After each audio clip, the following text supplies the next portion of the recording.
আসসালামু আলাইকুম সবাইকে। আশা করি আপনারা অনেক ভালো আছেন। মাছ মাংসের স্বাদ হার মানাবে এমন লোভনীয় স্বাদে পাঁচমেশালি সবজি আজ আপনাদের রান্না করে দেখাবো। গ্যারান্টি দিয়ে বলছি, এটি দিয়ে নিমেষে এক প্লেট ভাত শেষ করে ফেলতে পারবেন। কিভাবে খুব সহজে এটি বানাবো, তো দেরি না করে রেসিপিটি শুরু করা যায়। প্রথমে আমি চুলায় কড়াইয়ে পরিমাণ মতো সরিষার তেল গরম করে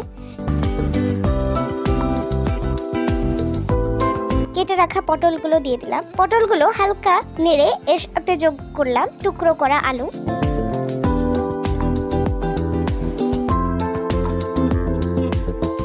এখন পটল আর আলু একসাথে ভালোভাবে নেড়ে চেড়ে হালকা লালচে করে ভেজে নেব।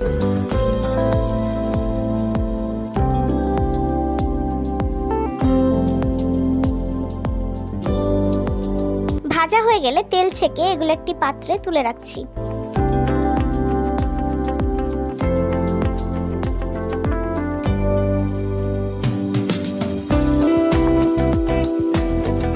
এরপর কড়াইয়ে আবার একটু তেল দিয়ে কেটে রাখা বেগুনের টুকরোগুলো দিয়ে দিলাম। বেগুনগুলো হালকা নেড়ে চেড়ে ভেজে নেব, যাতে খুব বেশি গলে না যায়।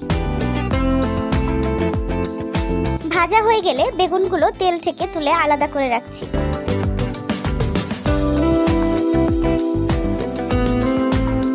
এবার একই কড়াইয়ে আবার কিছুটা সরিষার তেল গরম করে টুকরো করা মিষ্টি কুমড়োগুলো দিয়ে দিলাম। কুমড়োগুলো ভালোভাবে নেড়ে চেড়ে ভালোভাবে ভেজে নিতে হবে।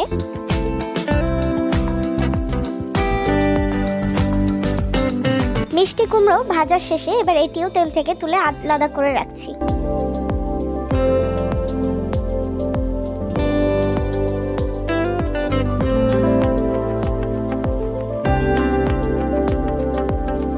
এবার কড়াইতে আরো একটু সরিষার তেল ঢেলে তাতে দিয়ে দিচ্ছি চেরা কাঁচা লঙ্কা ও কুচনো পেঁয়াজ।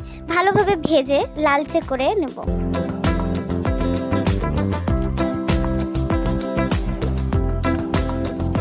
এরপরে ওতে দিয়ে দিচ্ছি আদা ও রসুন বাটা, তার সাথে কয়েকটা এলাচ বেটেছিলাম।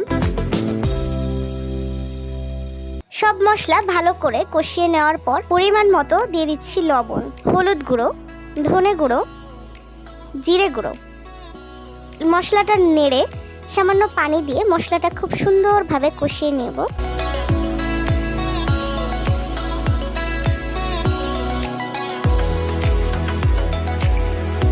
মশলা কষানোর শেষে এখন এর মধ্যে দিয়ে দিচ্ছি কুচানো বাঁধাকপি। বাঁধাকপিগুলো দিয়ে মশলার সাথে ভালোভাবে মিশিয়ে নেব।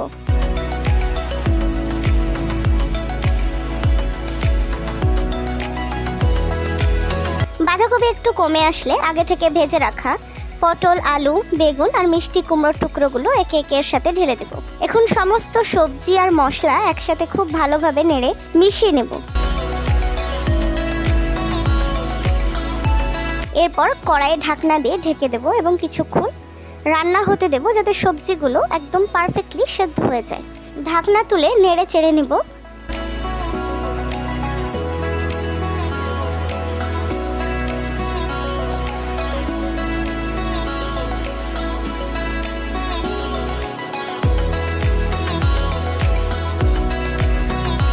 কিছুক্ষণ নেড়ে চেড়ে নেওয়ার পরে সবজিটা আমাদের একদম রেডি। চুলার আঁচ বন্ধ করে এখন এটি একটি বাটিতে আপনাদের সামনে পরিবেশন করে নিচ্ছি। এভাবে রান্না করলে পরিবারের সবাই আঙুল চেটে খাবে। ভিডিওটি ভালো লাগলে লাইক, কমেন্ট ও সাবস্ক্রাইব করে আমাদের পাশে থাকবেন। সবাই ভালো থাকবেন। দেখা হবে পরবর্তী ভিডিও।